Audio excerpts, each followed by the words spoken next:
morning and welcome to Cover 2 Cookware on episode 235.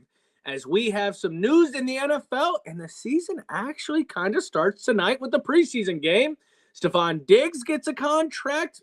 Mr. Cook might have said something about that guy. Jonathan Taylor gets money. Jahmyr Gibbs gets money. Everyone's getting money except for the Cover 2 Cook. And then college football, we got to talk about this promotional deal that Akron's done. Absolutely genius. Notre Dame needs to do it because a lot of money could come in. And then we finish with the NFC South, where we're going to go through their schedule. Might be a little bit of a snore fest. I don't even think I have a team that has a winning record coming out of there. So we got a lot to talk about. Let's get it started. Yeah. I was going to do a vertical jump there. Thank you, Sox. Travel been to Indiana, and did Cover 2 Cook get you a good hotel? Indiana? No, I'm in Louisiana. I'm here for Mardi Gras. I know that this might be hard, but I don't know how much you remember Friday night since we left you damn near when you fell asleep. I got my belly full, man. I warm covers and warm. I was like, I could go to sleep right now. Yeah, I'm gonna go with Jack Dorsey. Final answer? Yes. Eh. All right. This is going to be a long fucking day.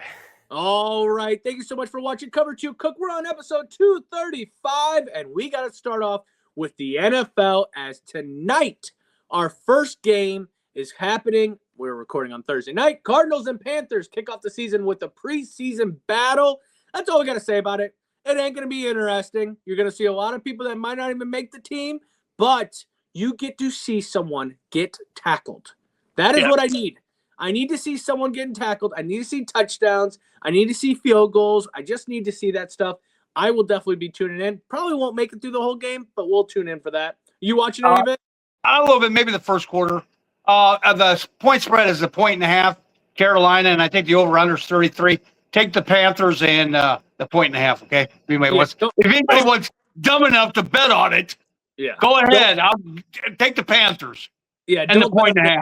Because you have no clue how this is going to go. But we do, speaking of unexpected, Aaron Rodgers made himself on the show of the Pat McAfee Show. I thought he got kicked off that show. Well, he came back on because they were in Pittsburgh for the Steelers training camp. And I will tell you, ESPN probably won't let him back on ever again because the entire time Pat McAfee's asking him questions, and he goes, I plead the fifth. I plead the fifth. I don't. He goes, what a coward that Fauci is. Just starts going off. Now, remember, people, in case you don't know, ESPN is owned by a Mickey Mouse, okay? They don't love that stuff, okay? He didn't just stop with Fauci, which he went into Fauci hard, which I think Aaron Rodgers, out of anyone in the NFL, has every right to do this. And why I'm saying that is because he got scolded for his views on that coronavirus and how to get a jab and all that stuff. So if there is someone that wants to speak out about it, not saying he's right, just saying if there is someone that wants to speak about it, Aaron Rodgers, he didn't stop there. And then he started talking about, how ESPN didn't want to bring up anything about the Diana Rossini situation. He goes, your network didn't even want to talk about it. We got someone that's making votes on MVP and coaches, and here they're sleeping with another coach. Went in on it. What'd you think when you heard about all this? Yeah, he's done. I mean, I can't see Pat having him back on, and maybe he's gouging ESPN back for kicking him off last year. Mm-hmm. And maybe that's the issue. Is that okay? You kick me off, you let me back on, I'm going to scorch earth on ESPN, and I can guarantee you they don't. ESPN doesn't want controversy. They shy away from it. It's Disney. They don't like it. He probably will not be back on. If they do, I would be shocked. Yeah, no, I don't. Well, he used to have like a weekly thing. Yeah, right. They don't allow that, or Pat hasn't done that. I don't know. Right. Here's the other thing I'll say too. We say ESPN, and ESPN is Pat's boss, but Pat has a lot of power. Like, I think he says who comes on his show and who doesn't. I think Pat stays away from that because even when Aaron Rodgers went into all this, you could see Pat getting uncomfortable. Because it's I get it, Aaron Rodgers. You feel a certain way about things and you want to speak it. Then start your own goddamn podcast. Do your own shit. Don't ruin Pat's show because of what you want to talk about. If you want to talk about this stuff, then go talk about it. I'm not saying you're right. I'm not saying you're wrong. I don't know. I'm not smart enough. Okay. There's smarter people in the world. Let them handle this shit. And if you're one of them, like you think you are, then be in the talks. But otherwise, do your own show. I will say I didn't love it. I do love controversy. Love a little tea. It's the Bravo world that we live in. But don't do it on Pat McAfee's show. Pat McAfee's the only thing that's relevant on ESPN right now. So for any reason they need to get off of it, ESPN is irrelevant. Well, and Pat's got to kind of watch too, because you know what? They're talking a big payday for old Pat. And you know he doesn't want to screw that up. Yeah, but again, I'll say this. I think Pat has a lot more power than a lot of normal shows on there. Like, I'm just saying, like, Pat is the reason ESPN is relevant. So as much as you want to say payday, he can take that shit back to YouTube. Yeah. Do all that stuff, and he can go back to wherever he was before, and ESPN's out. So, I bet Fox would love to have him on. Yeah. You add them and Barstool, Jiminy criminy. Yeah. All right. Talking about money, Stephon Diggs and the Commanders sign a 1-year, $12 million contract. Now, I said right before the podcast started, I brought that up on Tuesday when we recorded Wednesday's podcast. I said the Commanders, I don't believe in them unless they go and get a wide receiver. I even dropped the name Stephon Diggs. They went and did it. Now, there is talks that Brandon Ayuk was their target, but they didn't go after him because he went on social media and started dogging Jaden Daniels, which is your franchise quarterback. Makes no sense. So Stephon Diggs will be joining them. I think this is great for the Commanders. I don't know if it makes them now a playoff caliber team. I think there's still a lot of holes in that team. But Stephon Diggs, if he can do what he did last year after all the controversy that he went through, I think he'd be solid. What do you think? I think it's a good pickup for them. I think it's a good place for him. Maybe he can kind of mentor Jaden Daniels like Drake May. And, you know, and he's still got a lot of people around him. He's still got Deebo Samuel. No. He's still got – no. Deebo's back with 49ers. Oh. Okay. Well, then what's the other wide receiver? Terry McLaurin. Yes. So, I mean, now they've got two outside presence that could help out Jaden Daniels when he's going to need help, because I don't know if their running tech is strong enough. So I think this is a win for him. And hopefully that whatever he did with Drake May, he can kind of move with Jaden Daniels, because Jaden Daniels came off an injury plague year. You know, he got hurt. So he's kind of rebounding this year. This is not really a make or break. Well, it kind of is, because is this his third year or fourth year? I mean, he's going to be looking for a contract extension. If he can have a monster year, he could get a hell of a payday. Yeah, I think this is big because when you look at Deebo Samuel coming to them last year, right? I think Deebo doesn't fit that offense the way that Stephon Diggs can help that offense.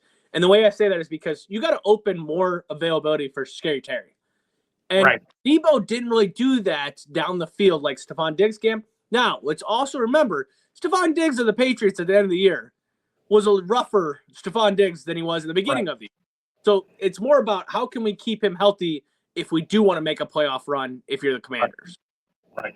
All right. Also with some money, we got to talk about two running backs. Jonathan Taylor and the Colts agreed to a 2-year, $44 million contract extension, and Jahmyr Gibbs becomes the number one paying running back with a 3-year, $67.5 million contract. Which one do you like better, Jonathan Taylor or Jahmyr Gibbs? Jahmyr Gibbs. I said that in the last podcast. Like I said, I would if I get the number one pick in the fantasy, I'm picking him up. I think he is the real deal, and I think he's worth every penny of that. Yeah, see, I like both contracts, but I think the better one, if I'm an owner, I like Jonathan Taylor's. You want more money? 2 years? Okay, $44 million. I think you're putting a lot of stake in Jahmyr Gibbs, and you keep talking about I'm taking him first. Well, that means he's going to get injured. So that sucks for Jahmyr Gibbs. But is he on the Madden cover yet or what? No, he's not on the Madden cover, so we're good there. Okay. But I will say, like, $67.5 million is a lot of money to throw at him when he hasn't been an everyday back yet. I mean, David Montgomery took a lot. Down back, right? Yes, I don't know. It's a lot of money to throw towards a running back when just 3 years ago, we were talking about running backs barely making $20 million because Nobody wanted to pay him because their longevity is not there, which you're seeing. Quarterbacks get 10-year deals, 5+. This is a 3-year. We know that in 3 years, you may not be the running back that we had today. And they can all thank Saquon Barkley for all the money they're making right now. You can thank him. Him and Derrick Henry. I would say him and Derrick Henry led Exactly. the offense of running back position for the past. And I would say the other one that I'll throw out there is Christian McCaffrey. Those three have been the stars for the past 7 years for running back. So, all right, final thing in the NFL, Aaron Donald has his official tryout yesterday with the Rams. I say that because what the hell? This man trains with knives. You're worried about a tryout. I think it's awesome for him. I don't know if it'll be the Aaron Donald that we once knew of, but you also have the defensive end, and I can't think of his name right, Myles Garrett. He doesn't have to be Aaron Donald of the past. I think this is awesome for the Rams. I also laughed that they're making him try out for it. But what did you think when you heard about this? Yeah, and I think I've said this before. It's not a matter of if, it's when he comes. Yeah. And not to say that he's going to start the season with him. He may not. It might be week 4, week 5 that he starts getting into the. I think he's in. I think he wouldn't. This wouldn't keep going. Where there's smoke, there's fire. Yeah. He wouldn't keep doing this if he wasn't planning, wrapping up and trying to play this year. I'm sorry. He's not. And they're going to save him. They're not going to, this is just the preseason. This is preseason. This is training camp. They don't need him yet. They need him for week 1 or let's say week 4, week 5. Yeah, I just don't see that being Aaron Donald's motto. Aaron Donald's going to be. Oh no, he's going to want to play. I want to week play. 1. Oh, there ain't no doubt. For sure. I think he joins the team, and I think he plays immediately.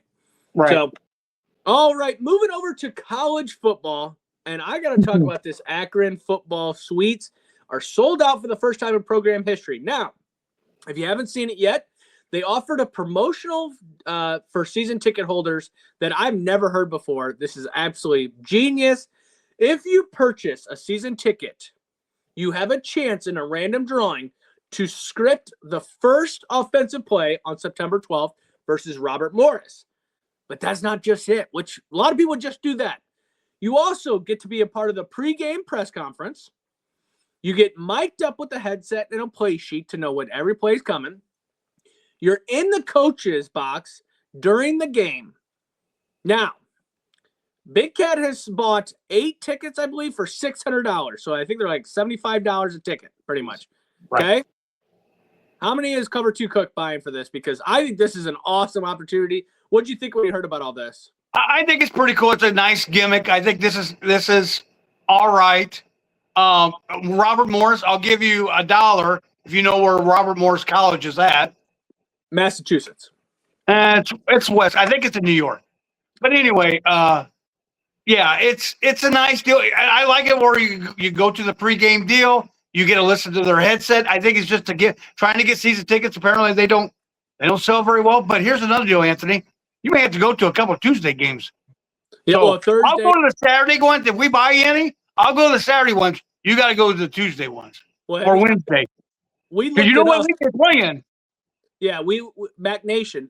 We looked it up. It's a 7.5-hour drive from us.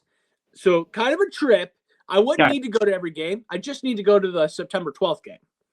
Because just to give you a heads up, when we bought Northwestern season tickets, they were $300 a ticket. Right. These are $75 for the. I mean, at this rate, I could buy damn near 8 tickets and get 8 chances in there. Now, the stadium, I think they said, is 30,000. So you have an 8 and 30,000 chance. But think about if Notre Dame did something like this. How much money they would bring in.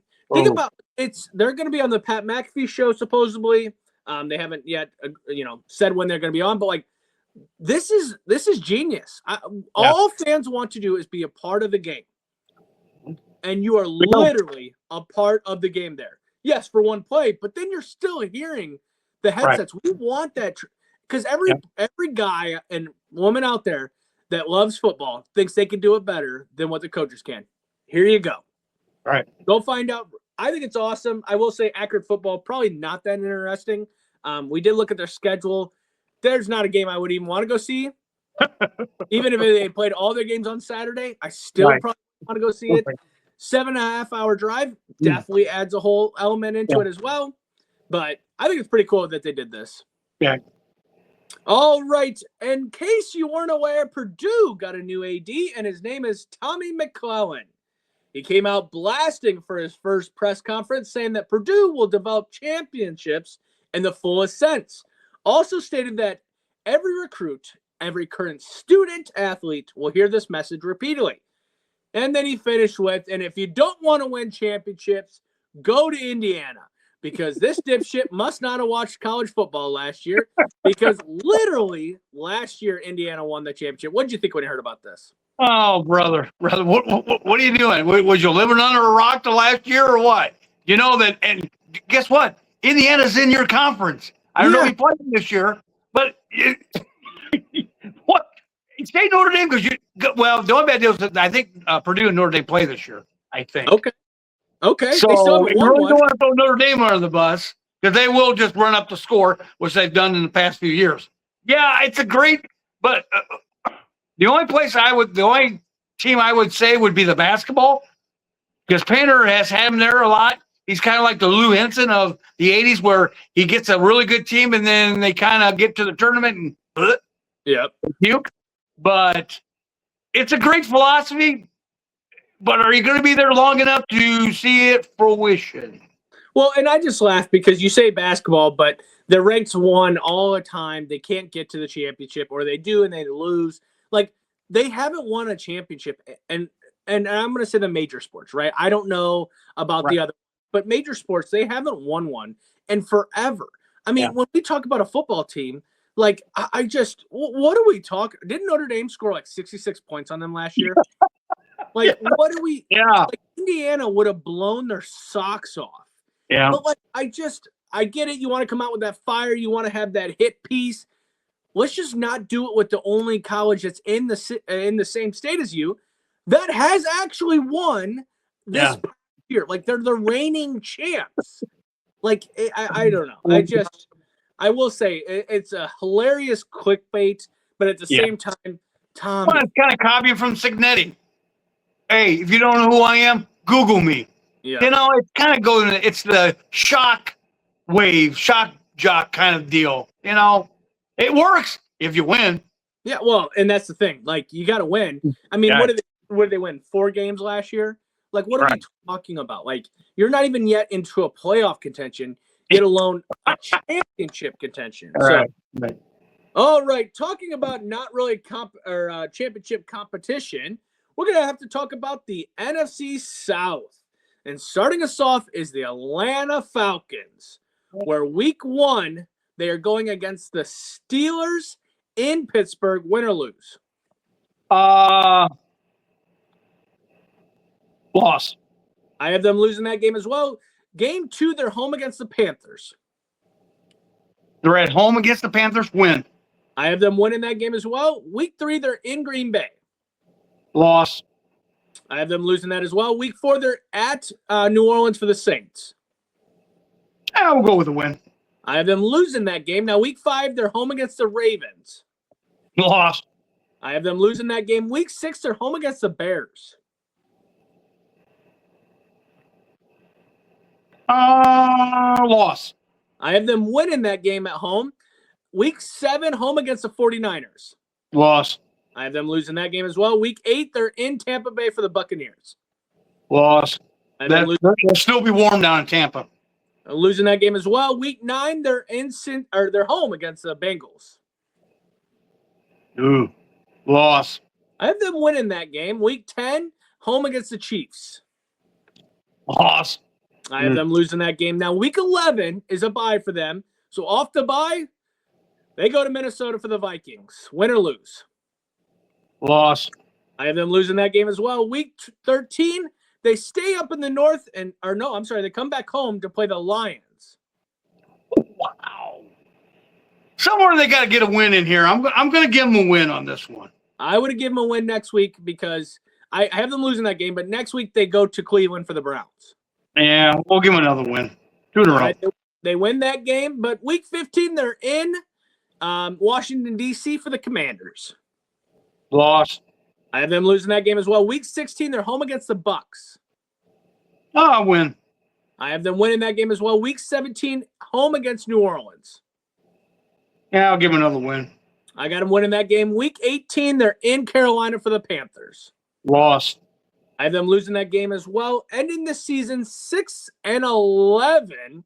I will tell you, rough schedule for them. But also at the same time, I just don't even know who their quarterback is. Who do you got? What do you got for them? I have 6-11 as well. Yeah, wait till you get done with this one. I'll laugh if you got a winning record for any of these teams. All right, for the Panthers, week 1, home against the Bears. Win or lose? Win. I got them losing that game. Week 2, they're at Atlanta for the Falcons. Loss. I have them losing that game as well. Week 3, at Cleveland for the Browns. Win. Win. Yep, I have them winning that game as well. Week 4, they're home against the Lions. Win. I have them losing that game. Well, week 5 is a bye for them. Ooh, wow. Early. Week 6, they're home against the Eagles. Loss. I have them losing that game as well. Week 7, they're home against the Bucks. Win. I have them winning that game. Week 8, they're in Green Bay for the Packers. Loss.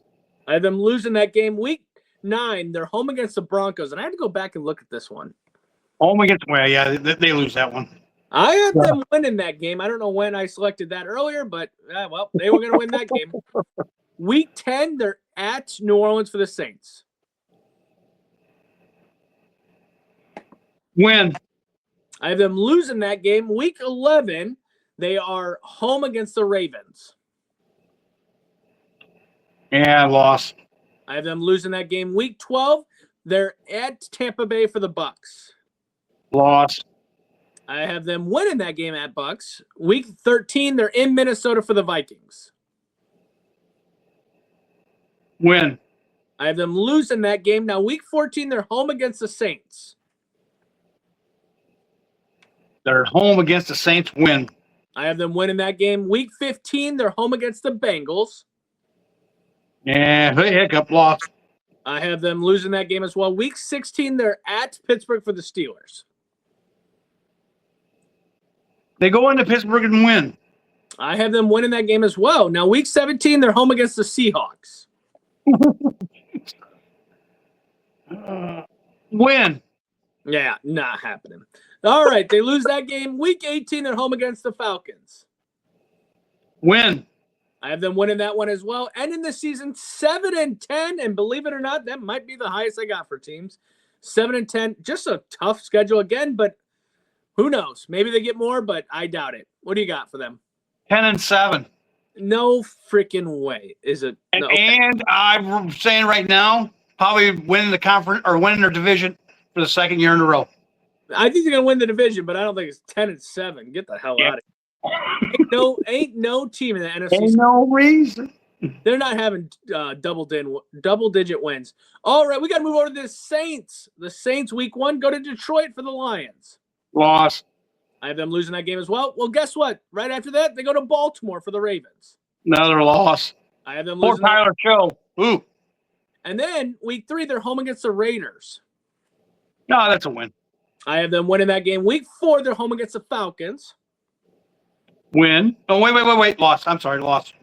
I have them winning that game. Now, week 5, they have the Vikings at home.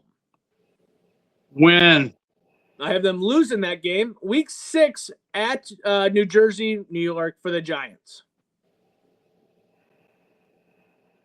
Loss. I have them winning that game against the Giants. Week 7, they're home against the Steelers. Give them another loss. I think they lose that game as well. Now, week 8, they have a bye, which is great because the next competition is tough. They'll be home against the Browns. Win. I have them winning that game. Week 10, they host the Panthers. Loss. I have them winning that game. Now, week 11 in Chicago for the Bears. Loss. I have them losing that game as well. Week 12, they're at Cincy for the Bengals. Loss. I have them losing that one. And then week 13, they host the Packers. Loss. I have them losing that one as well. Week 14, they're at Carolina for the Panthers. Loss. I have them losing that one as well. Week 15, at Tampa Bay for the Buccaneers. They got to get off the schneid win. All right, I have them losing that game. Week 16, they are home against the Cardinals. Oh, another win. I have them winning that game. Week 17, they're at Atlanta for the Falcons. At Atlanta, loss. I have them losing that one as well. Week 18, home against the Bucks. Win. I have them winning that game as well. Ending the season 7-10. I think it's a step forward, but not a step forward enough to get you into the playoffs. I think what's the Panthers? I had them at 7-10. So yeah, tied with the Panthers. What do you got? 6-11. Yeah, that makes about sense too. All right, well, we got to move it over to the Bucks now, because get ready for this one. The Bucks are at Cincy for the Bengals to start week 1. In a shootout, loss.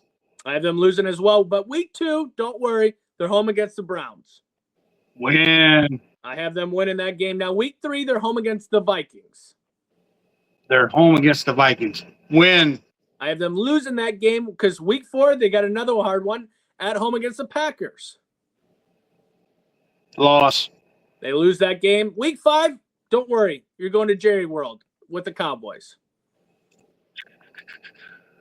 Loss. I have them losing that game as well. Week 6, they're home against the Steelers. Win. I have them winning that game. Now, week 7, they're in Carolina for the Panthers. Loss. I have them losing that one. Week 8, they're home against the Falcons. Win. I have them winning that game, but week 9, they're in Chicago for the Bears. Loss. I have them losing that one as well. Week 10 is a bye for them. Thank God. Because then they go to Detroit for the Lions. Loss. I have them losing that one as well. Week 12, they're home against the Panthers. Win. I have them losing that game. Now, week 13, they're home against the Chargers. Ooh. Loss. I have them winning. I don't know what I was thinking when I did it, but I have them winning. Week 14 at Baltimore for the Ravens. Loss. I have them losing that game. Week 15, home against the Saints. Oh, I got them losing again 3 in a row for Baker. I got them winning that game, but week 16, they're in Atlanta for the Falcons. I got them losing again 4 in a row. This is when they start sliding. Week 17, don't worry, because then you get the Rams coming into town. Oh, yeah, 5 in a row. And then I have them losing as well. And then the finish off the season at New Orleans for the Saints. God, that's 6 in a row. Yeah. And Baker might be done. What I have them losing as well. I have them for a record of 5-12 this year. I do not have one single team out of the NFC South having a winning record. And honestly, that's exactly what it was last year too. So they were right at 500. So it's just not good. What do you got for them? I got them at 5-12 as well. Yeah, Two of the teams we had right at. I think Bryce Young goes up. He better. And I will say, I'm a little worried with the Panthers because Tate McKillen, or whatever his name is, can he have another good year? Yeah. It's all dependent on Bryce. And Bryce is a roller coaster, it feels like. 1 year he's good, 1 year he's rough. 1 year he's got to be consistent. And I don't think he's consistent yet. The Saints, you had a real good spree at the end of last year with that quarterback. Right. But Can he take you to the next level? I think is your next question. Can he make the jump up a little bit more? Can he? If he can, the 6-11 record might be closer to 8-9. Well, and I'll say if he can Or 9-8. take the step forward as well, I agree. I could see them getting close to 9 and 8. I'm at 7-10. I think they win the division. I think either them or the Panthers win it. I think it's right at neck and neck because I think the Bucks are taking a step back with all this contract bullshit going on, and then the Falcons. You still don't even have your number one quarterback yet. No, is it Penix or Tua? Yes, like wasn't that the whole Kirk Cousins problem? Yeah. How does this AD or not AD, but general manager have I don't know. That's Yeah. Hey, Cover 2 Cooks looking for if you need a general manager. I can do it. I got time. So, all right. Well, that is episode 235 where we talked NFL, college football, and we talked about the NFC South. Enjoy the football we got. It's already starting. Let's enjoy it. We now can feel that fall coming around, okay? Getting cool at night, getting warm during the day. That's this fall season. If you like what we do, follow us on Instagram, TikTok, and all those. Have a great weekend, and we'll be back on Wednesday.